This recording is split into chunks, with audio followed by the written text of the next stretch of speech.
Hello बच्चों, आज अपन बेटा 11th क्लास की जो बुक है फिजिक्स फर्स्ट, उसके फर्स्ट चैप्टर पढ़ने की कोशिश करेंगे जिसका नाम है भौतिक जगत, फिजिकल वर्ल्ड।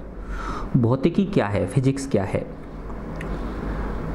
मानव की सदैव अपने चारों ओर फैले विश्व के बारे में जानने की जिज्ञासा रही है। अनादिकाल से ही रात्रि के आकाश में चमकने वाले खगोलीय पिंड है ना, खगोलीय पिंड क्या है जो अंतरिक्ष में होते हैं, है ना, खगोलीय पिंड जिसको क्या बोलते हैं अपन, सेलेस्टियल बॉडीज, उसे सम्मोहित करते रहे हैं। यानी उसको एक तरह से सम्मोहन होता है कि ये आखिर है क्या। दिन रात की सतत पुनरावृत्ति होती है ना, दिन और रात लगातार रिपीट होते रहते हैं। ऋतुओं के वार्षिक चक्र है ना, इसी तरह से जो ऋतुओं के वार्षिक चक्र हैं वो भी रिपीट होते रहते हैं। ग्रहण, एक्लिप्स, ज्वार भाटे, ज्वालामुखी, इंद्रधनुष सदैव ही उसके कौतूहल के स्रोत रहे हैं। इनको जानने के लिए वो हमेशा उत्सुक रहा है। संसार में पदार्थों के आश्चर्यचकित करने वाले प्रकार तथा जीवन एवं व्यवहार की विस्मयकारी विभिन्नताएं हैं। संसार में देखो विभिन्न प्रकार के पदार्थ हैं, किसी का कोई गुण है, किसी का कोई गुण है, जो कि हमें क्या करते हैं, विस्मय में डाल देते हैं ना, आश्चर्य में डाल देते हैं। प्रकृति के ऐसे आश्चर्यों एवं विस्मयों के प्रति मानव का कल्पनाशील तथा अन्वेषी मस्तिष्क विभिन्न प्रकार से अपनी प्रतिक्रियाएं व्यक्त करता रहा है। यानी प्रकृति के जो आश्चर्य हैं है ना, और ये जो विस्मय हैं, इनके प्रति मानव का जो मस्तिष्क है ये अलग अलग प्रकार से रिएक्शंस देता रहा है ना। जैसे कई बार पहले क्या समझते थे कि भाई ये क्या है, कोई वो हैं जैसे ना भाई, पहले कोई हवा चलती थी तो उसको क्या कहते थे भाई, ये कोई जो है ना वायुदेव ने चलाई है, ठीक है ना। तो विभिन्न प्रकार की प्रतिक्रियाएं देते थे। आदिकाल से मानव की एक प्रकार की प्रतिक्रिया यह रही है कि उसने अपने भौतिक पर्यावरण का सावधानीपूर्वक प्रेक्षण किया है ना। तो सब तरह के लिए जिन लोगों में वैज्ञानिक प्रवृत्तियां होती हैं तो वो क्या करते हैं, सावधानीपूर्वक उसको ऑब्जर्व करते हैं। प्रेक्षण का मतलब क्या होता है, ऑब्जर्व करना। प्रेक्षण किया है, प्राकृतिक परिघटनाओं में अर्थपूर्ण पैटर्न तथा संबंध खोजे हैं, है ना। जो प्राकृतिक परिघटनाएं हैं है ना, प्राकृतिक जो परिघटना को इंग्लिश में क्या बोलते हैं, फिनोमिना, ठीक है ना। नेचुरल जो फिनोमिना हैं उनमें अर्थपूर्ण पैटर्न तथा संबंध खोजे हैं, है ना। अर्थपूर्ण पैटर्न से मतलब क्या है बेटा, जैसे देखा होगा आपने कि हर वस्तु जो है वो नीचे की ओर गिरती है।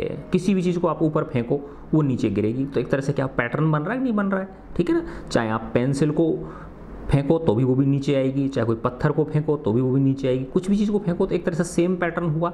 तो इस तरह के संबंध खोजे हैं तथा प्रकृति के साथ प्रतिक्रिया कर सकने के लिए है ना, उस प्रकृति के साथ रिएक्शन देने के लिए उसने नए टूल्स बनाए हैं, है ना, तथा उनका उपयोग किया। टूल्स का मतलब क्या है, यहाँ पे उसने विभिन्न प्रकार की जो लेबोरेटरीज हैं उनको स्थापित किया है। कालांतर में मानव के इन्हीं प्रयासों से आधुनिक विज्ञान तथा प्रौद्योगिकी का मार्ग प्रशस्त हुआ है। अंग्रेजी भाषा के शब्द साइंस का उद्भव लैटिन भाषा के शब्द सिंटिया से हुआ है। इसका अर्थ है जानना। संस्कृत भाषा का शब्द विज्ञान तथा अरबी भाषा का शब्द इल्म भी यही अर्थ व्यक्त करता है, जिसका तात्पर्य है ज्ञान। विस्तृत रूप में विज्ञान उतना ही प्राचीन है जितनी की मानव जाति है। मिस्र, भारत, चीन, यूनान, मेसोपोटामिया, इराक की सभ्यता ना बेटा, मेसोपोटामिया तथा संसार के अन्य देशों की प्राचीन सभ्यताओं ने विज्ञान की प्रगति में अत्यावश्यक योगदान दिया है। 16वीं शताब्दी से यूरोप में विज्ञान के क्षेत्र में अत्यधिक प्रगति हुई। 20वीं शताब्दी के मध्य तक विज्ञान वास्तविक रूप में एक महान द्रुत कार्य बन गया। बहुत तेजी से कार्य चलने लगा विज्ञान के ऊपर, जिसके अंतर्राष्ट्रीय विकास के लिए अनेक सभ्यताओं एवं देशों ने अपना योगदान दिया। अब है विज्ञान क्या है एवं तथा कथित, है ना, वैज्ञानिक विधि क्या होती है। यानी विज्ञान क्या है और जो वैज्ञानिक विधियां होती हैं वो क्या होती हैं। विज्ञान प्राकृतिक परिघटनाओं को, जो नेचुरल फिनोमिना हैं है ना, उनको यथासंभव जितना हो सके विस्तृत एवं गहनता है ना से समझने के लिए किए जाने वाला सुव्यवस्थित प्रयास है ना। तो अगर हम किसी भी वैज्ञानिक जो है प्राकृतिक परिघटना जो है उसको पूरी डिटेल में और बहुत ही बारीकी से समझने के लिए जो हम सुव्यवस्थित प्रयास करते हैं वो क्या है, वैज्ञानिक विधि है, जिसमें इस प्रकार अर्जित ज्ञान का उपयोग किया जाता है।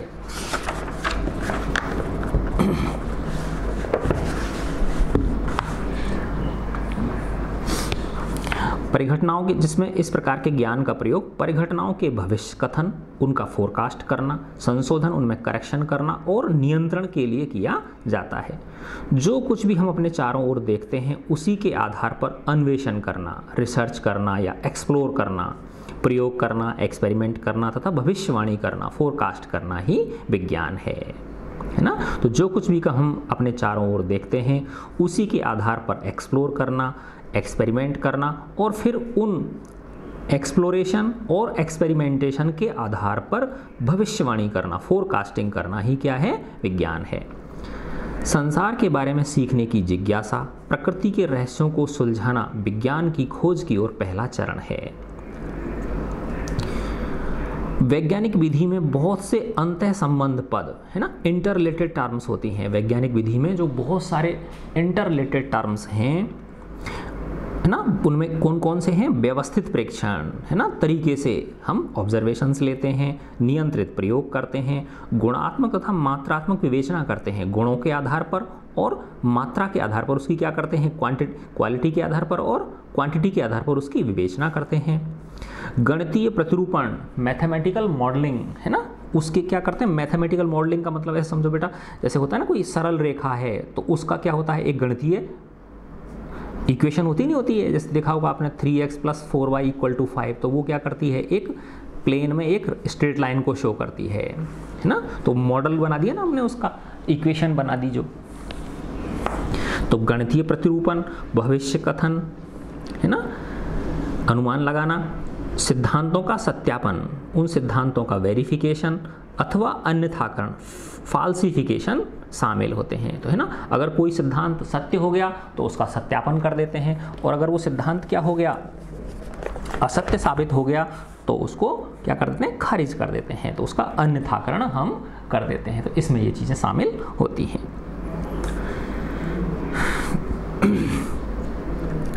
निराधार कल्पना तथा अनुमान लगाने का भी विज्ञान में स्थान है। आप निराधार कल्पना भी कर सकते हो, इसका कोई आधार नहीं है ना। जैसे अब तुम सोचो बेटा, अभी जो ये अपन यहाँ पे बैठे बैठे जयपुर में बैठे बैठे अपन है ना अमेरिका में जो है ना लाइव बात कर लेते हैं, तो कभी किसी ने सोचा होगा कि ऐसा संभव होगा, नहीं होगा, लेकिन ये संभव हो गया ना। तो जिस किसी व्यक्ति ने पहली बार ऐसा सोचा होगा तो उसके लिए तो ये एक तरह से निराधार कल्पना हुई कि नहीं हुई। तो निराधार कल्पना तथा अनुमान लगाने को का भी विज्ञान में स्थान है, परंतु अंततः किसी वैज्ञानिक सिद्धांत को स्वीकार्य योग्य बनाने के लिए उसे प्रासंगिक प्रेक्षण, उसके लिए प्रसंग के प्रेक्षण होने चाहिए, ऑब्जर्वेशंस करेंगे हम, अथवा प्रयोगों द्वारा सत्यापित किया जाना भी आवश्यक होता है ना। तो प्रासंगिक प्रेक्षण लिए गए हों और प्रयोगों द्वारा उसे क्या कर दिया गया हो, सत्यापित कर दिया गया हो, तब जाके ही वो क्या बनता है, एक वैज्ञानिक सिद्धांत बनता है। विज्ञान की प्रकृति तथा विधियों के बारे में काफ़ी दार्शनिक विवाद हैं, जिसके विषय में यहाँ चर्चा करना आवश्यक नहीं है। दार्शनिक विवाद का मतलब भाई कोई कहता है कि ये जो विज्ञान की खोजें हो रही हैं ये मानव के भले में, मानव के हित के लिए नहीं है, ये है ना, लेकिन ये यहाँ पर चर्चा का विषय नहीं है। सिद्धांत तथा प्रेक्षण अथवा प्रयोग का पारस्परिक प्रभाव विज्ञान की प्रगति का मूल आधार है। तो सिद्धांत तथा प्रेक्षण का पारस्परिक प्रभाव विज्ञान की प्रगति का मूल आधार है। विज्ञान सदैव गतिशील है, विज्ञान में कोई भी सिद्धांत अंतिम नहीं है तथा वैज्ञानिकों में कोई निर्विवाद विशेषज्ञ अथवा सत्ता नहीं है। कोई ये नहीं कह सकता भाई हाँ अब ये मेरा जो है ये बिल्कुल सही है, यहाँ पे विज्ञान क्या हो गया, खत्म हो गया, बस यही है जो भी सत्य है ना, ऐसा नहीं होता। ठीक है ना। जैसे जैसे जो तुम लोग उसमें पढ़ते हो ना बेटा रसायन विज्ञान में, पहले जॉन डाल्टन ने दिया था, सिद्धांत दिया था अपना, परमाणु का सिद्धांत दिया, ठीक है ना, फिर थॉमसन जे थॉमसन का, फिर रदरफोर्ड का, फिर बोर का। तो इस तरह से एक दूसरे अगले वाला वैज्ञानिक पिछले वाले की क्या करता गया, उनके अंदर कमियां निकालता गया और उनमें संशोधन करता चला गया। तो यानी कोई भी निर्विवाद सत्य नहीं है। जैसे जैसे प्रेक्षणों के विस्तृत विवरण तथा परिशुद्धता में संशोधन होते जाते हैं अथवा प्रयोगों द्वारा नए परिणाम प्राप्त होते जाते हैं, वैसे यदि आवश्यक हो तो उन संशोधनों को सन्निविष्ट करके, उनको शामिल करके, तो उन संशोधनों को शामिल करके सिद्धांतों में उनका स्पष्टीकरण किया जाना चाहिए। कभी कभी ये संशोधन प्रबल न होकर सुप्रचलित सिद्धांतों के ढांचे में भी हो सकते हैं। तो ये जो संशोधन है, ऐसा नहीं है कि भाई पूरा कंप्लीटली चेंज हो, इसके अंदर जो एग्जिस्टिंग है उसमें थोड़ा बहुत करेक्शन भी हो सकता है। जैसे इसमें उदाहरण दिया है, उदाहरण के लिए जब जोहान्स केपलर ने टाइको ब्राही द्वारा ग्रह गति से संबंधित संग्रहित किए गए विस्तृत आंकड़ों का परीक्षण किया, है ना, ग्रहों की जो गति होती है, प्लैनेट्स की जो मोशन होता है, उसके संबंध जो डेटा थे, आंकड़े जो थे, उनका उसने क्या किया, विस्तृत परीक्षण किया। तो निकोलस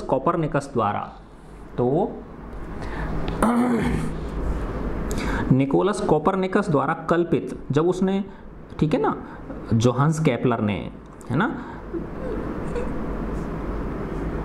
आंकड़े किसने लिए थे, टाइको ब्राही ने इकट्ठे करे थे, और किसके संबंध में थे वो, कोपरनिकस ने जो पहले सिद्धांत दे रखा था, क्या नाम था उसका, सूर्य केंद्रीय सिद्धांत, है ना। सूर्य केंद्रीय का सिद्धांत का मतलब क्या है बेटा, जिसके अनुसार सौर परिवार के केंद्र पर स्थित है, सूर्य जो है वो सौर परिवार का केंद्र है। इसका मतलब सूर्य जो है उसके चारों ओर अन्य ग्रह क्या करते हैं, परिक्रमा करते हैं।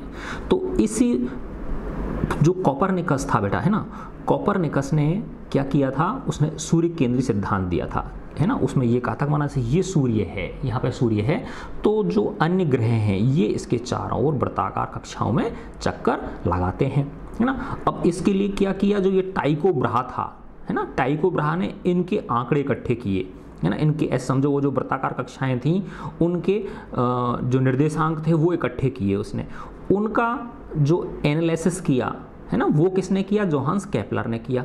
तो उसने देखा कि ये मैच नहीं कर रहे ये आंकड़े, ठीक है ना, ये आंकड़े क्या नहीं कर रहे हैं, मैच नहीं कर रहे। तब उसने कहा कि ये जो ग्रह हैं ये सूर्य के चारों ओर वृत्ताकार कक्षाओं में चक्कर न लगाकर किस में लगाते हैं, दीर्घवृत्तीय कक्षाओं में चक्कर लगाते हैं। वृत्ताकार तो इस तरह से होती है, बिल्कुल गोल होती है ना, जैसे माना यहाँ सूर्य है, ये सूर्य, ये क्या कर रहे हैं, ये कोई दूसरा ग्रह ऐसे लगाता है ना, जबकि दीर्घवृत्ताकार कक्षा किस तरह की होती है, ऐसे अंडाकार होती है, यूं इस तरह से, ठीक है ना। तो ये वृत्ताकार हो गई, ये कैसी हो गई, अंडाकार। तो जोहान्स केपलर ने क्या बताया कि ये जो ग्रह हैं, है ना, ये सूर्य के चारों ओर वृत्ताकार कक्षाओं में चक्कर न लगाकर किस में लगाते हैं, दीर्घवृत्तीय कक्षाओं में चक्कर लगाते हैं। तो उसने क्या कर दिया, आंकड़ों के आधार पर उस सिद्धांत में क्या कर दिया, संशोधन कर दिया, ठीक है ना। तो निकोलस कोपरनिकस द्वारा कल्पित सूर्य केंद्रीय सिद्धांत, जिसके अनुसार सूर्य सौर परिवार के केंद्र पर स्थित है, कि वृत्ताकार कक्षाओं को दीर्घवृत्तीय कक्षाओं द्वारा प्रतिस्थापित करना पड़ा। तो वृत्ताकार कक्षाओं को उसने किससे प्रतिस्थापित कर दिया, दीर्घवृत्तीय कक्षाओं से प्रतिस्थापित कर दिया उसने, ताकि संग्रहित आंकड़े, जो एक आंकड़े इकट्ठे किए थे उनमें तथा दीर्घवृत्तीय कक्षाओं में अनुरूपता हो सके। तथापि यदा कदा सुप्रचलित सिद्धांत नए प्रेक्षणों का स्पष्टीकरण करने में असमर्थ होते हैं। कई बार जो सिद्धांत पहले से चले आ रहे हैं वो नए जो ऑब्जर्वेशंस होते हैं उनको स्पष्ट करने में असमर्थ होते हैं। ये प्रेक्षण ही विज्ञान में महान क्रांति का कारण बनते हैं। 20वीं शताब्दी के आरंभ में यह अनुभव किया गया कि उस समय का सर्वाधिक सफल न्यूटनी यांत्रिकी सिद्धांत, है ना, न्यूटनियन मैकेनिक्स जो है, न्यूटन का जो यांत्रिक सिद्धांत था, वो परमाणुवीय घटनाओं के कुछ मूल विशिष्ट लक्षणों की व्याख्या करने में असमर्थ है ना। न्यूटन क्या था बेटा, अपने टाइम के एक बहुत बड़े वैज्ञानिक थे, लेकिन वैज्ञानिकों ने क्या देखा कि ये जो न्यूटन की जो गति के नियम हैं ये बड़े पिंडों पे तो लागू हो रहे हैं, लेकिन बेटा जो छोटे पिंड कण हैं, परमाणु जो अपरमाणु कण है, परमाणु कण है ना, और अपरमाणु कण, उनकी व्याख्या करने में क्या है, उनके विशिष्ट लक्षणों की व्याख्या करने में ये क्या है, असमर्थ हैं, ठीक है ना। इसी प्रकार उस समय तक मान्य प्रकाश का तरंग सिद्धांत, है ना, तो प्रकाश के दो सिद्धांत होते हैं बेटा, एक तो होता है प्रकाश का तरंग सिद्धांत और एक होता है कण सिद्धांत, है ना। तो पहले क्या था, तरंग सिद्धांत था, ठीक है ना, फिर बाद में क्या आया, प्रकाश का कण सिद्धांत आया, पार्टिकल थ्योरी आई। तो जो प्रकाश विद्युत प्रभाव होता है उसको हम तरंग सिद्धांत से नहीं समझ सकते, तो उसके लिए किसकी जरूरत पड़ी, प्रकाश को क्या मानना पड़ा कि प्रकाश तरंग में गति न करके किस में गति करता है, कणों के रूप में गति कर सकता है, फोटोन के रूप में गति करता, तभी जाके जो प्रकाश विद्युत प्रभाव है, फोटो इलेक्ट्रिक इफेक्ट है, इसको स्पष्ट किया जा सका, है ना। ठीक है ना। तो इससे परमाणुवीय तथा आणविक परिघटनाओं पर विचार करने के लिए मूलतः, है ना, तो जो परमाणु के आकार की और जो अणुओं के आकार की जो परिघटनाएं थी उन पर विचार करने के लिए मूलतः नए सिद्धांत, एक नया सिद्धांत, इसको क्या बोलते हैं, क्वांटम यांत्रिकी, क्वांटम मैकेनिक्स के विकास का मार्ग प्रशस्त हुआ। कहने का मतलब ये बेटा कि जो अपरमाणु कण हैं, है ना, परमाणु के अंदर के जो कण हैं उन पे न्यूटन की जो यांत्रिकी के नियम हैं वो लागू नहीं होते हैं। ठीक है ना। तो इसके लिए फिर किसकी खोज, किस सिद्धांत की खोज की गई, क्वांटम यांत्रिकी की, क्वांटम मैकेनिक्स की खोज की गई। ठीक है। जिस प्रकार कोई नया प्रयोग किसी वैकल्पिक सिद्धांत, निदर्श, मॉडल को प्रस्तावित कर सकता है, जिस प्रकार कोई नया प्रयोग किसी वैकल्पिक सिद्धांत, मॉडल को प्रस्तावित कर सकता है, ठीक उसी प्रकार किसी सैद्धांतिक प्रगति से यह भी सुझाव मिल सकता है कि कुछ प्रयोगों में क्या परीक्षण किए जाने हैं। अर्नेस्ट रदरफोर्ड द्वारा वर्ष 1911 में स्वर्ण पत्रिका पर किए गए अल्फा कण प्रकीर्णन प्रयोग के परिणाम ने परमाणु के नाभिकीय मॉडल को स्थापित किया। ठीक है ना। तो जो रदरफोर्ड ने जो किया उसी से पता चला कि भाई इसके अंदर एक नाभिक होता है, जो फिर नील बोर द्वारा 1913 में प्रतिपादित हाइड्रोजन परमाणु के सिद्धांत का आधार बना। दूसरी ओर पॉल डिरैक द्वारा वर्ष 1930 में सर्वप्रथम सैद्धांतिक रूप से प्रतिकण की संकल्पना प्रतिपादित की गई। प्रतिकण, एंटी पार्टिकल, किसकी संकल्पना, प्रतिकण यानी एंटी पार्टिकल की 1930 में, जिसे 2 वर्ष बाद कार्ल एंडरसन ने पॉजिट्रॉन, प्रति इलेक्ट्रॉन, एंटी इलेक्ट्रॉन, जिसका क्या नाम होता है, पॉजिट्रॉन होता है, कि प्रायोगिक खोज द्वारा प्रमाणित किया गया। अब देखो बेटा आ गया ना कि अब तक तुम लोग क्या पढ़ा तुम लोगों ने कि परमाणु होता है, उसके अंदर एक नाभिक होता है ना, नाभिक के अंदर क्या होता है, प्रोटॉन और न्यूट्रॉन होते हैं, और इलेक्ट्रॉन उस नाभिक के चारों ओर चक्कर लगाते हैं। अब एक नई चीज़ आ गई ना यहाँ पे कि और किस किस कणों की खोज हुई, प्रतिकण, प्रतिकण की संकल्पना किसने दी थी, पॉल डिरैक ने दी थी। देखो बहुत ही लेटेस्ट है, 1984 में मरा है बेटा ये, है ना। ठीक है ना, 1902 से 1984 में। और फिर कौन सा कण की खोज हुई, फिर पॉजिट्रॉन की, है ना, एंटी इलेक्ट्रॉन की खोज हुई, है ना, कि प्रायोगिक खोज द्वारा उसको क्या कर दिया गया, प्रमाणित कर दिया गया। तो इसका मतलब परमाणु में सिर्फ यही कण नहीं होते, और भी कण इसमें होते हैं। प्राकृतिक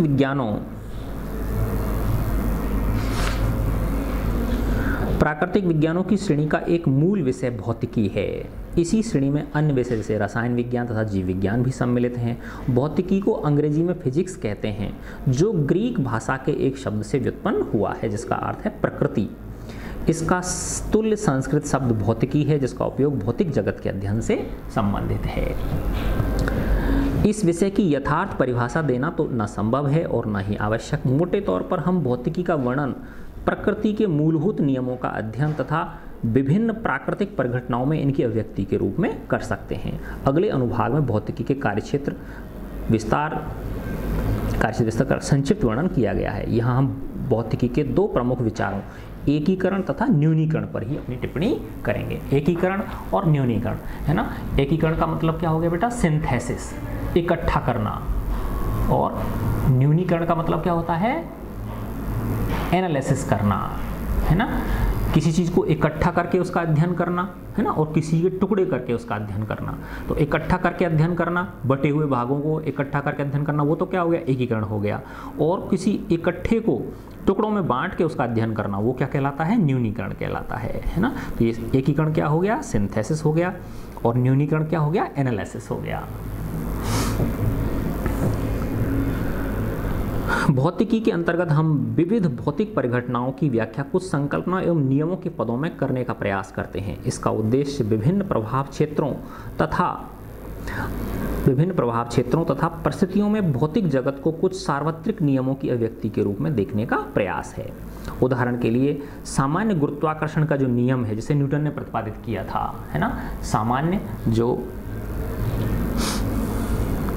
गुरुत्वाकर्षण का जो नियम है जिसे न्यूटन ने प्रतिपादित किया था, पृथ्वी पर किसी सेब का गिरना, है ना। देखो ये जो गुरुत्वाकर्षण का नियम है ये कितनी चीज़ों की व्याख्या कर पा रहा है, तो इसका मतलब क्या है बेटा, प्रकृति की बहुत सारी घटनाओं को हम किसी एक ही, है ना, प्रभाव के अंदर उसकी व्याख्या कर सकते हैं, है ना।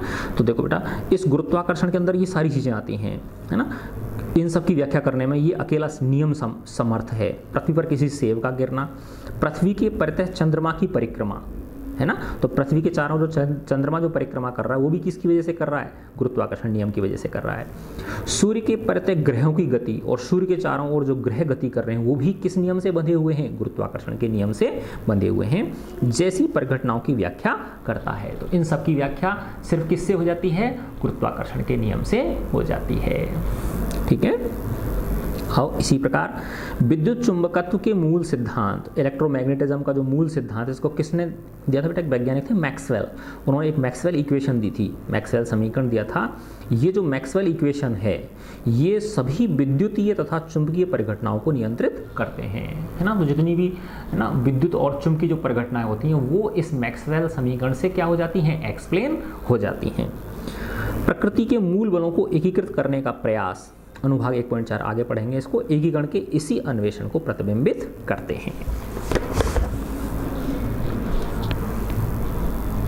किसी अपेक्षाकृत बड़े अधिक जटिल निकाय के गुणों को इसके अवयवी सरल भागों की पारस्परिक क्रियाओं तथा गुणों से व्युत्पन्न करना एक संबंध प्रयास होता है। इस उपगमन को न्यूनीकरण कहते हैं, ना, बांटना, है ना, सरल भागों में तोड़ के उनका अध्ययन करना, तथा यह भौतिकी के मर्म में है। उदाहरण के लिए 19वीं शताब्दी में विकसित विषय ऊष्मागतिकी, वृहदाकार निकायों, है ना, जो ऊष्मागतिकी है, थर्मोडायनेमिक्स, है ना, ऊष्मागतिकी वृहदाकार निकायों के साथ जो बड़े सिस्टम्स होते हैं उनके साथ ताप, आंतरिक ऊर्जा, इंटरनल एनर्जी, एंट्रोपी आदि, आंतरिक ऊर्जा और एंट्रोपी एक ही बात है ना, आदि जैसे स्थूल राशियों के पदों में व्यवहार करता है ना। मैक्रो जो राशियां होती हैं, मैक्रो क्वांटिटीज, है ना, मैक्रोस्कोपिक। तत्पश्चात अणुगति सिद्धांत तथा सांख्यिकीय यांत्रिकी, है ना, अणुगति सिद्धांत तथा सांख्यिकीय यांत्रिकी, स्टैटिस्टिकल मैकेनिक्स विषयों के अंतर्गत इन्हीं राशियों की व्याख्या वृहदाकार निकायों के आणविक अवयवों के गुणों के पदों में की गई। विशेष रूप से ताप को निकाय के अणुओं की औसत गतिज ऊर्जा से संबंधित पाया गया। जो टेम्परेचर होता है किसी वस्तु का, है ना, वो जो सिस्टम है, निकाय है, उसके अणुओं की औसत गतिज ऊर्जा से संबंधित, है ना। तो किसी वस्तु के औसत जो कण हैं उनकी औसत गतिज ऊर्जा ज़्यादा है, इसका मतलब उसका ताप ज़्यादा है, और उनकी औसत गतिज ऊर्जा कम है तो इसका मतलब उस वस्तु का ताप क्या है, कम है। भौतिकी का प्रयोजन तथा उत्तेजना। भौतिकी के कार्यक्षेत्र विस्तार के बारे में हमें कुछ बोध करके विभिन्न उपविषयों को देखकर हो सकता है।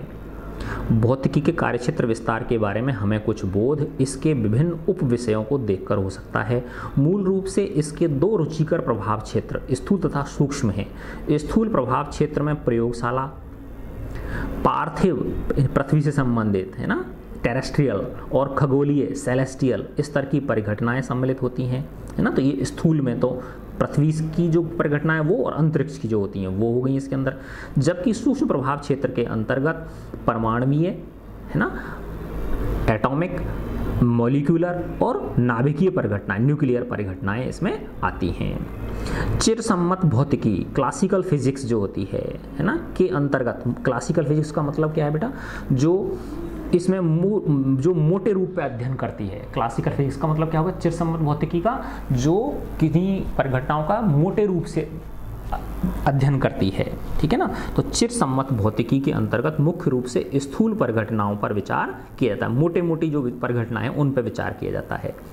इसमें यांत्रिकी, मैकेनिक्स आ गया, विद्युत गतिकी, इलेक्ट्रोडायनेमिक्स आ गया, प्रकाशिकी, ऑप्टिक्स आ गया और ऊष्मागतिकी, थर्मोडायनेमिक्स जैसे विषय सम्मिलित होते हैं।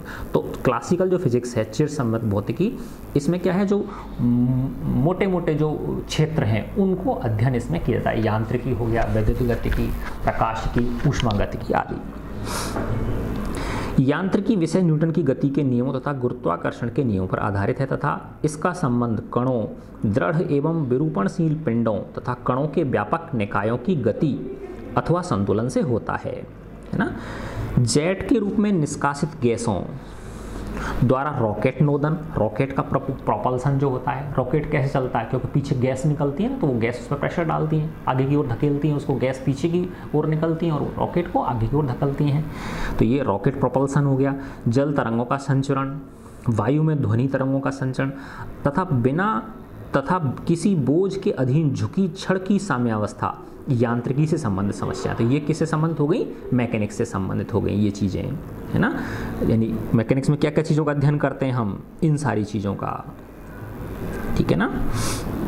यांत्रिकी में कौन कौन चीज़ों का? न्यूटन की गति के नियम हो गए, गुरुत्वाकर्षण का नियम हो गया, ठीक है ना, और जो जेट प्रोपल्सन है ना, रॉकेट प्रोपल्सन है वो हो गया, जल तरंगों का संचरण, वायु में ध्वनि तरंगों का संचरण, है ना, किसी बोझ के अधीन छड़ झुक जाती है उसकी जो मैकेनिकल जो उसकी साम्यावस्था होती है वो, ये सब इसमें पढ़ते हैं, है ना। फिर इसके बाद जो वैद्युत गतिकी है, इलेक्ट्रोडायनेमिक्स है, ये इसमें आवेशित तथा चुंबकित वस्तुओं से संबंध वैद्युत तथा चुंबकीय परिघटनाएं हैं। तो इसमें क्या पढ़ते हैं हम? आवेश, चार्ज जो होता है उससे, तथा चुंबकित वस्तुओं से संबंध, जो मैग्नेटाइज्ड वस्तुओं से संबंध वैद्युत तथा चुंबकीय परिघटनाएं हैं इसके अंदर। इसके मूल नियमों को कूलाम और स्टेड, एम्पियर तथा फेराडे ने प्रतिपादित किया तथा इन नियमों की संपुष्टि मैक्सवेल ने अपने समीकरणों के समुच्चय द्वारा की। किसी धारावाही चालक की चुंबकीय क्षेत्र में गति, किसी प्रकार परिपथ की प्रत्यावर्ती बोल्टता से अनुक्रिया, किसी एंटेना की कार्यप्रणाली, आयन मंडल में रेडियो तरंगों का संचरण आदि वैद्युत गतिकी की समस्याएं। तो देखो इसमें पहले मैकेनिक्स के क्षेत्र में क्या क्या चीज़ें आती हैं, फिर बताया वैद्युत गतिकी के क्षेत्र में क्या क्या चीज़ें आती हैं, फिर प्रकाशिकी, ये क्लासिकल फिजिक्स है ना, चिरसम्मत भौतिकी, चिरसम्मत भौतिकी में यही चीज़ें तो थी, है ना, यांत्रिकी हो गई, वैद्युत गतिकी हो गई, प्रकाशिकी और ऊष्मा गतिकी, यानी मोटी मोटी चीज़ें जो है फिजिक्स की, ठीक है। प्रकाशिकी के अंतर्गत, ऑप्टिक्स के अंतर्गत प्रकाश पर आधारित परिघटनाओं पर विचार किया जाता है ना, दूरबीन, दूरदर्शक, है ना, टेलीस्कोप तथा सूक्ष्मदर्शी की कार्यविधि, माइक्रोस्कोप की कार्यविधि, पतली झिल्ली के रंग आदि प्रकाशिकी के उपविषय हैं, ये ऑप्टिक्स के उपविषय हैं। यांत्रिकी की तुलना में ऊष्मा गतिकी के अंतर्गत, जो थर्मोडायनेमिक्स है उसमें के अंतर्गत वस्तुओं की समग्र गति पर विचार नहीं किया जाता है। इसमें वस्तुओं की जो समग्र गति है उस पर विचार नहीं किया जाता, अपितु यह स्थूल संतुलन के निकायों पर विचार करती है तथा इसका संबंध बाह्य कार्य तथा ऊष्मा स्थानांतरण द्वारा निकाय की आंतरिक ऊर्जा, ताप, एंट्रोपी आदि में अंतर से होता है।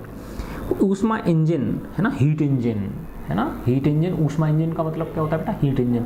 हीट इंजन से मतलब बेटा देखो, अब जितने भी वाहन होते हैं इन सब के अंदर इंजन होता है कि नहीं होता है? चाहे मोटरसाइकिल हो, स्कूटर हो, कार हो, ट्रक हो, बस में, इनके अंदर इंजन होता है ना। तो इसकी कार्यप्रणाली किस में आती है? ऊष्मा गतिकी में आती है ये सारी चीज़ें, ठीक है ना। तो ऊष्मा इंजन तथा प्रशीतक की दक्षता, है ना, प्रशीतक किसको बोलते हैं?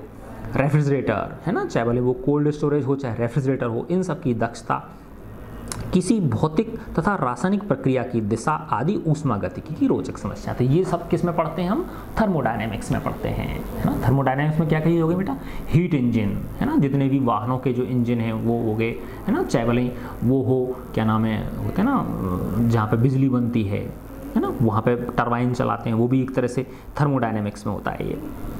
तो ये चीज़ें किसमें? चिरसम्मत भौतिकी, क्लासिकल फिजिक्स में होती हैं। तो ये स्थूल हो गया कि नहीं हो गया? मैक्रोस्कोपिक हो गया। ये क्या हो गया? मैक्रोस्कोपिक। अब आते हैं अपन माइक्रोस्कोपिक पे, सूक्ष्म वाले पे। भौतिकी के सूक्ष्म प्रभाव क्षेत्र के अंतर्गत परमाणुओं तथा नाभिकों के स्तर के सूक्ष्मतम पैमाने पर और इससे भी निम्न लंबाई के पैमाने पर द्रव्य के संगठन तथा संरचना तथा इनकी विभिन्न अन्वेषियों, है ना, जैसे इलेक्ट्रॉन, फोटोन तथा अन्य मूल कणों से अन्योन्य क्रियाओं पर विचार किया जाता है ना। तो परमाणु और परमाणु से भी छोटे जो कण हैं इन पे इसमें विचार किया जाता है। किसमें? सूक्ष्म प्रभाव क्षेत्र में आते हैं ये। चिरसम्मत भौतिकी इस प्रभाव क्षेत्र से व्यवहार करने में सक्षम नहीं है। अब आगे देखो बेटा कि जो क्लासिकल फिजिक्स है वो इन परमाणु और परमाणु से छोटे कण हैं उनकी व्याख्या करने में सक्षम नहीं है ना। ना तो न्यूटन का यांत्रिकी, ना ही प्रकाशिकी, ना ही वो ऊष्मा गतिकी, ठीक है ना, ये ना ही वो विद्युत चुंबकीय जो है वो, है ना, वैद्युत गतिकी, ये इसमें नहीं कर सकते। तो उसके लिए क्या है? सूक्ष्म प्रभाव क्षेत्र का अध्ययन किया जाता है। तथा और उसके लिए किसका है, क्वांटम मैकेनिक्स आया था ना एक पहले, क्वांटम यांत्रिकी है ना, तो उनके अध्ययन के लिए किसका अध्ययन किया जाता है, क्वांटम सिद्धांत का अध्ययन किया जाता है। चिरसम्मत भौतिकी इस प्रभाव क्षेत्र से व्यवहार करने में सक्षम नहीं है। किससे नहीं करने में सक्षम है, जो छोटा है, परमाणु और अपरमाणु जो कण हैं उनके प्रभाव क्षेत्र से व्यवहार करने में सक्षम नहीं है, तथा हाल ही में क्वांटम सिद्धांत को ही सूक्ष्म परिघटनाओं है ना के लिए जिम्मेदार ठहराया गया, या उनके क्वांटम सिद्धांत के द्वारा ही उनकी परिघटनाओं का अध्ययन किया जा सकता है ना। तो ये देखो उसका, ये तुम पढ़ चुके हो पहले है ना बेटा, रदरफोर्ड वाला जो प्रयोग था वो अल्फा प्रकीर्णन।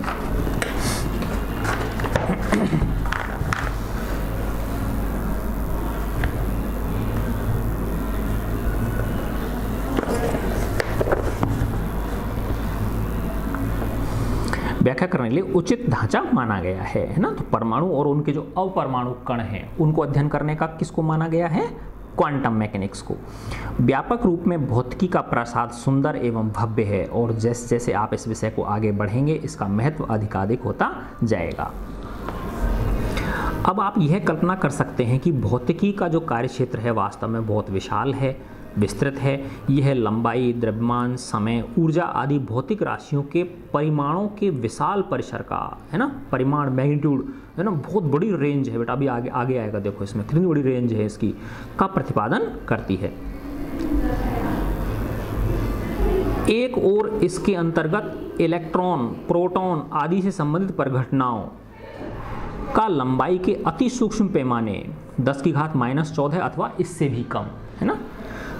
तो बेटा ये जो है इलेक्ट्रॉन, प्रोटॉन है ना, ठीक है ना, इनमें क्या होती हैं, बहुत सूक्ष्म लंबाई की होती हैं है ना, जैसे कि 10⁻14 है, बहुत कम है कि नहीं है, यानी 1 मीटर 1/10⁻14 कर दो आप, तो 1 मीटर का 10⁻14 हिस्से कर दो, तो इतनी छोटी लंबाई पर अध्ययन किया जाता है।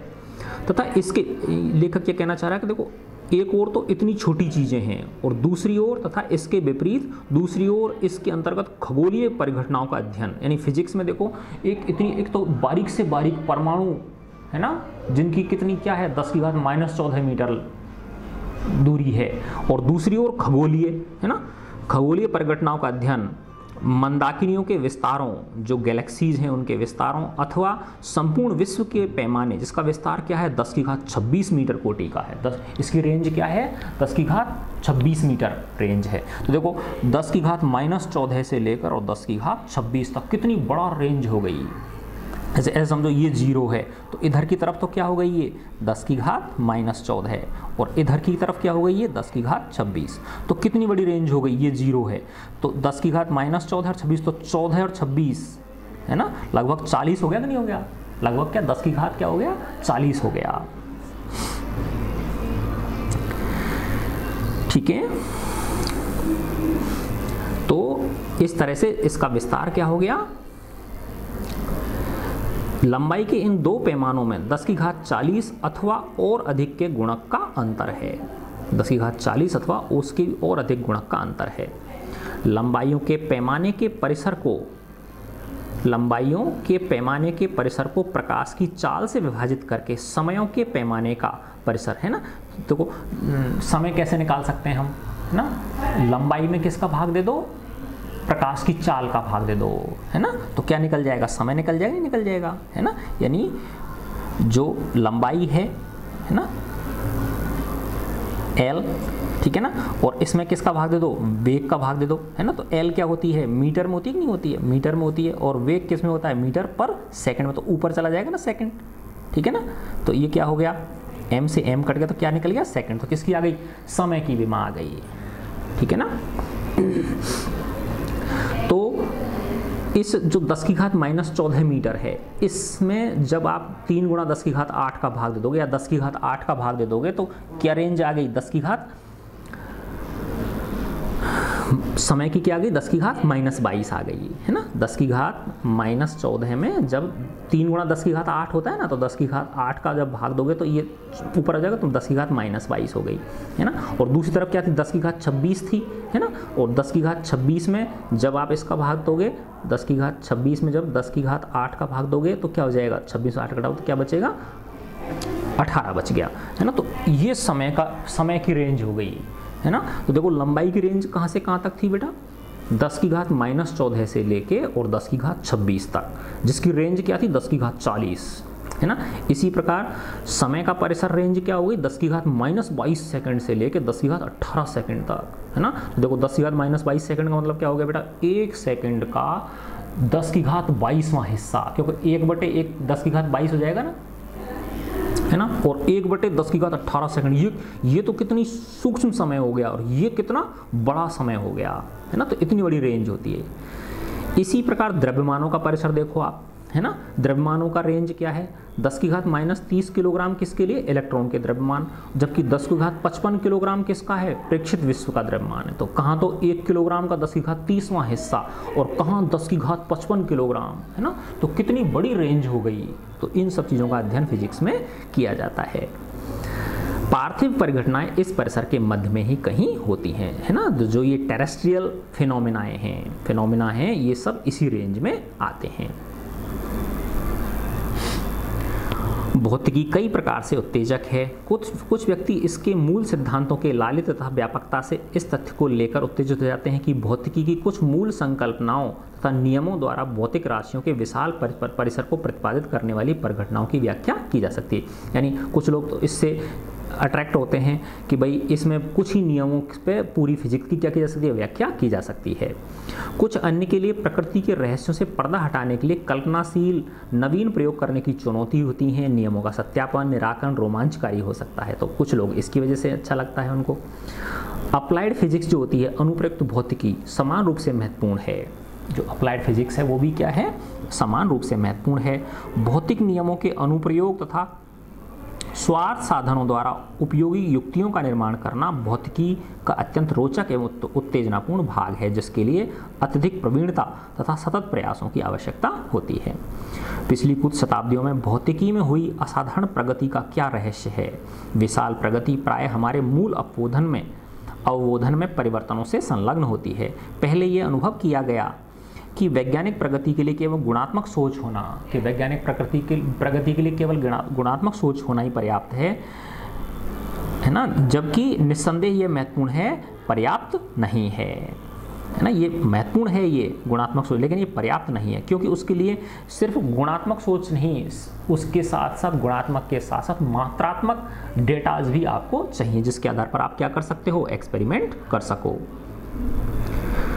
भौतिकी जिसमें प्राकृतिक नियमों को सुस्पष्ट गणितीय समीकरणों द्वारा व्यक्त किया जा सकता है, में वैज्ञानिक विकास के लिए मात्रात्मक मापन होना प्रमुख होना चाहिए, है ना। तो किसी क्वांटिटीज को फिजिकली कैसे मेजर कर सकते हैं। दूसरी अत्यंत महत्वपूर्ण अंतर्दृष्टि यह थी कि भौतिकी के मूल नियम सार्वत्रिक हैं। भौतिकी के जो मूल नियम हैं वो क्या हैं, सार्वत्रिक हैं। समान नियमों को व्यापक रूप से विभिन्न प्रसंगों में लागू किया जा सकता है।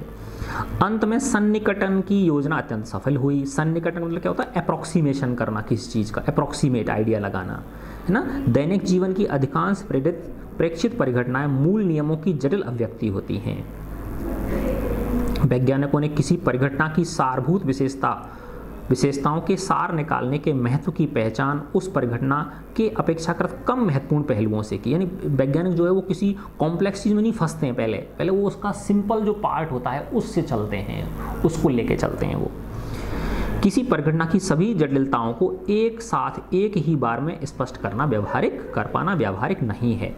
एक अच्छी युक्ति वही है कि पहले किसी परिघटना के परमावश्यक लक्षणों पर ध्यान केंद्रित करके उनके मूल सिद्धांतों को खोजा जाए, है ना। तो पहले सबसे अच्छी तरीका क्या है कि जो कोई परिघटना है उसके जो बहुत आवश्यक लक्षण है पहले उन्हीं पर ध्यान केंद्रित किया जाए और फिर उससे मूल सिद्धांतों को खोजा जाए, और फिर उसके बाद में संशोधियों को सन्निविष्ट करके जो करेक्शंस हैं उनको शामिल करके उस परिघटना के सिद्धांतों को और अधिक क्या कर लिया जाए, परिशुद्ध बना लिया जाए।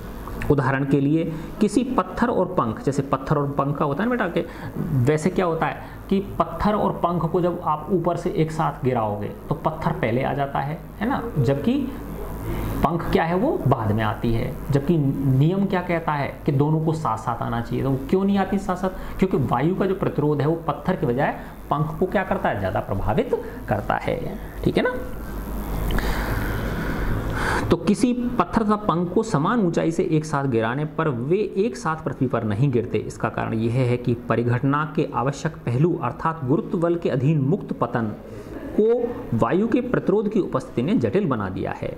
गुरुत्व बल के अधीन मुक्त पतन का नियम प्राप्त करने के लिए यह श्रेयस्कर है कि ऐसी परिस्थिति उत्पन्न की जाए जिसमें वायु प्रतिरोध क्या हो, नगण्य हो, उपेक्षणीय हो, और ऐसा किया भी जा सकता है। निर्वात नली के अंदर कर सकते हैं ना इसको।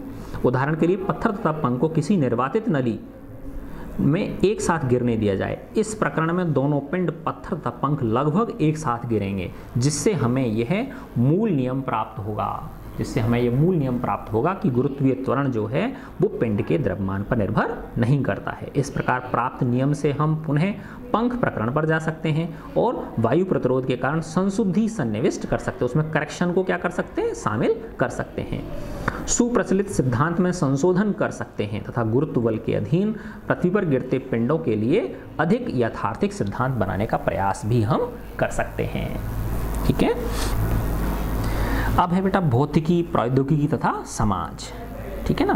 तो क्या होता है बेटा, देखो दो चीजें होती हैं, एक तो होता है कोई सिद्धांत होता है ना, और एक उसकी क्या होती है, टेक्नोलॉजी होती है। ठीक है ना, सिद्धांत और क्या हो गई उसकी टेक्नोलॉजी। ठीक है ना। तो किसी सिद्धांत से किसका विकास होता है, टेक्नोलॉजी का विकास होता है। और कई बार क्या होता है, किसी टेक्नोलॉजी से कोई नए सिद्धांत की खोज हो जाती है ना। तो ये दोनों एक दूसरे से क्या हैं, जुड़े हुए हैं, है ना। तो विभिन्न सिद्धांतों से किसकी खोज होती है, टेक्नोलॉजी की खोज होती है। और कई बार टेक्नोलॉजी से हमें सिद्धांतों को भी संवर्धन करने का मौका मिल जाता है। ठीक है। तो भौतिकी, प्रौद्योगिकी तथा समाज। भौतिकी, प्रौद्योगिकी तथा समाज के बीच पारस्परिक संबंधों को बहुत से उदाहरणों में देखा जा सकता है। ऊष्मागतिकी विषय का उद्भव ऊष्मा इंजनों की कार्यप्रणाली को समझने एवं उसमें सुधार करने की आवश्यकता के कारण हुआ था। जैसा कि हम जानते हैं कि भाप का इंजन इंग्लैंड में 18वीं शताब्दी में हुई औद्योगिक क्रांति, जिसने मानव सभ्यता को अत्यधिक प्रभावित किया था, से अपृथक्करणीय है। कभी प्रौद्योगिकी नवीन भौतिकी को जन्म देती है, तो कभी तो क्या होता है, जो टेक्नोलॉजी है वो नवीन भौतिकी को जन्म देती है। और कई बार क्या होता है, जो नवीन भौतिकी है वो किसको जन्म देती है, टेक्नोलॉजी को, तकनीकी को जन्म देती है, नवीन प्रौद्योगिकी को जन्म देती है। तो कभी भौतिकी नवीन प्रौद्योगिकी को उत्पन्न करती है। भौतिकी द्वारा नवीन प्रौद्योगिकी उत्पन्न करने का उदाहरण बेतार संचार प्रौद्योगिकी जो है ना, जो टेलीकम्युनिकेशन टेक्नोलॉजी है ना। तो ये सब किस पे आधारित है बेटा, ये इलेक्ट्रोमैग्नेटिज्म, जो आज अपन ये बात कर पा रहे हैं टेलीफोन पे, है ना। ये सब क्या है, प्रकाश चुंबकीय सिद्धांत जो है, मैक्सवेल इक्वेशन पढ़ी थी ना अपन ने, मैक्सवेल का सिद्धांत, उस पे है। तो वो क्या था, एक भौतिक सिद्धांत था। और प्रौद्योगिकी क्या हो गई, बेतार संचार, जिसका विकास 19वीं शताब्दी में हुई विद्युत तथा चुंबकत्व के मूल नियमों के अनुगमन करने से हुआ। भौतिकी के अनुप्रयोगों का सदैव पूर्व ज्ञान रखना सरल नहीं है। 1933 तक महान भौतिक विज्ञानी अर्नेस्ट रदरफोर्ड परमाणुओं से ऊर्जा निष्कासन की संभावना को मन से दूर कर चुके थे। यानी उन्होंने मन बना लिया था कि भाई परमाणु से ऊर्जा नहीं निकाल सकते, लेकिन बाद में संभव हो गया ना, है ना, कि नाभिक के ऊपर क्या करते हैं, न्यूट्रॉन की बौछार करके उसमें से क्या निकाली जा सकती है, ऊष्मा निकाली जा सकती है, जैसे उसमें करते हैं ना, नाभिकीय ईंधन के अंदर करते हैं। परंतु केवल कुछ ही वर्षों में, देखो ये इस टेबल के अंदर क्या है बेटा, ये नाम है, ये योगदान आविष्कार है, इन देशों के थे, ये इन देशों में हुए हैं ये। परंतु केवल कुछ ही वर्षों के पश्चात 1938 में हेन तथा माइटनर ने न्यूट्रॉन प्रेरित नाभिक के विखंडन से संबंधित परिघटना की खोज की, जिसने आणविक अस्त्रों, न्यूक्लियर वेपन्स तथा आणविक शक्ति रिएक्टर, न्यूक्लियर रिएक्टर्स के आधार की भांति कार्य किया। तो भौतिकी से एक नवीन प्रौद्योगिकी के जन्म का एक अन्य उदाहरण सिलिकॉन चिप है, जो कंप्यूटर्स में प्रयोग होती नहीं होती है बेटा, सिलिकॉन चिप, है ना। तो इसने क्या कर दिया, कंप्यूटर टेक्नोलॉजी को विस्तार कर दिया। तो सिद्धांत से किसको जन्म हुआ, टेक्नोलॉजी को जन्म हुआ, जिसने 20वीं शताब्दी के अंतिम 3 दशकों में कंप्यूटर क्रांति को प्रेरित किया। यह एक अत्यंत महत्वपूर्ण क्षेत्र जिसमें भौतिकी का योगदान है और भविष्य में भी रहेगा, वह है वैकल्पिक ऊर्जा संसाधनों का विकास, है ना। है ना। इस पर बेटा विशेष रूप से ध्यान दिए जाने की ज़रूरत है। हमारे ग्रह के जीवाश्म जो ईंधन हैं, जो फॉसिल फ्यूल्स हैं, कोयला, पेट्रोलियम, ये क्या है, त्वरित क्षीयमान है, बहुत जल्दी खत्म होने वाले हैं 2050 तक, तथा नवीन एवं सस्ते ऊर्जा स्रोतों की खोज अत्यावश्यक है। इस दिशा में पहले ही काफ़ी प्रगति हो चुकी है। उदाहरण के लिए सौर ऊर्जा, भूतापीय ऊर्जा आदि के ऊर्जा में रूपांतरण कर, परंतु इसे और अधिक संपादित किया जाना अभी शेष है ना। तो इनमें इस सारणी के बारे में दिखा रखा है कि सारणी 1.1, ये 1.1 सारणी है ये वाली, है ना, और ये क्या है, सारणी 1.2 है। इसमें कुछ इनको दिया गया है कि ये इस जगह के वैज्ञानिक हैं, तो आप इसको क्या कर सकते हो और समृद्ध कर सकते हो। ये कह रहे हैं, है ना, भौतिकी प्रकृति तथा प्राकृतिक परिघटनाओं का अध्ययन है ना। जो भौतिकी है, फिजिक्स जो है, ये प्रकृति तथा प्राकृतिक परिघटनाओं का अध्ययन है। भौतिकी विज्ञानी प्रेक्षणों, जो भौतिक विज्ञानी होते हैं, जो फिजिकल साइंटिस्ट होते हैं, वो प्रेक्षण करते हैं, ऑब्जर्वेशंस करते हैं, एक्सपेरिमेंट्स करते हैं और उनका एनालिसिस करते हैं। विश्लेषणों के आधार पर प्रकृति में क्रियात्मक नियमों को खोजने का प्रयास करता है, ठीक है ना। तो जो फिजिसिस्ट होता है ना, जो भौतिक विज्ञानी होता है, वो क्या करता है, प्रकृति तथा प्राकृतिक परिघटनाओं का अध्ययन करता है ना। फिर प्रेक्षण, विभिन्न प्रकार के जो ऑब्जर्वेशन हैं, एक्सपेरिमेंट्स हैं और एनालिसिस के आधार पर प्रकृति में क्रियात्मक नियमों को खोजने का प्रयास करता है। भौतिकी प्राकृतिक जगत को नियंत्रित करने वाले कुछ मूल नियमों सिद्धांतों से संबंधित है। तो अपन ने पढ़े थे ना बेटा, क्लासिकल फिजिक्स के अंदर पढ़े थे, है ना। चिरसम्मत भौतिकी में क्या आ गया उसके अंदर, है ना, यांत्रिकी आ गया उसके अंदर, है ना, विद्युत चुंबकत्व उसके अंदर आ गया, प्रकाशिकी उसके अंदर आ गया, और क्या था,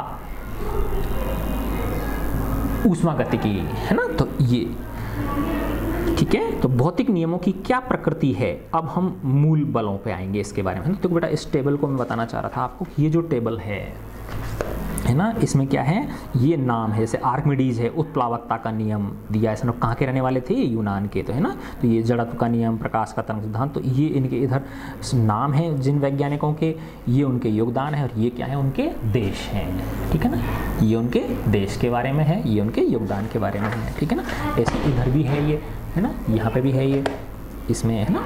फिर दूसरी वाली जो है ये 1.2 टेबल जो है, इसमें क्या है, प्रौद्योगिकी, है ना। इधर तो क्या है, प्रौद्योगिकी है, और वो वैज्ञानिक सिद्धांत, यानी कौन सी टेक्नोलॉजी किस वैज्ञानिक सिद्धांत पे आधारित है। जैसे भाप इंजन, स्टीम इंजन ऊष्मागतिकी के नियमों पर आधारित है ये, है ना। नाभिकीय रिएक्टर नियंत्रित नाभिकीय विखंडन पर आधारित है। रेडियो टेलीविजन विद्युत चुंबकीय तरंगों का उत्पादन, संचरण तथा संसूचन। कंप्यूटर अंकीय तर्क, डिजिटल लॉजिक। अति उच्च चुंबकीय क्षेत्रों का उत्पादन, अतिचालकता। लेजर, लेजर जो होती है ना, विकिरण के उद्दीप्ति उत्सर्जन द्वारा प्रकाश प्रवर्धन। और रॉकेट नोदन, न्यूटन की गति के नियम, है ना। तो ये क्या है, विभिन्न प्रकार की जो टेक्नोलॉजी हैं वो किन किन वैज्ञानिक सिद्धांतों पर आधारित हैं, ये उसके बारे में इसमें दिखाया गया है। तो इसको एक बार आप बेटा अच्छी तरह से पढ़ लें। जैसे ये ऑप्टिकल फाइबर, प्रकाशिक रेशे, है ना, ये प्रकाश का पूर्ण आंतरिक परावर्तन, टोटल इंटरनल रिफ्लेक्शन पढ़ा था ना आप लोगों ने, है ना। इलेक्ट्रॉन सूक्ष्मदर्शी, इलेक्ट्रॉन की तरंग प्रकृति पर आधारित है। प्रकाश विद्युत सेल, प्रकाश विद्युत प्रभाव, फोटो इलेक्ट्रिक इफेक्ट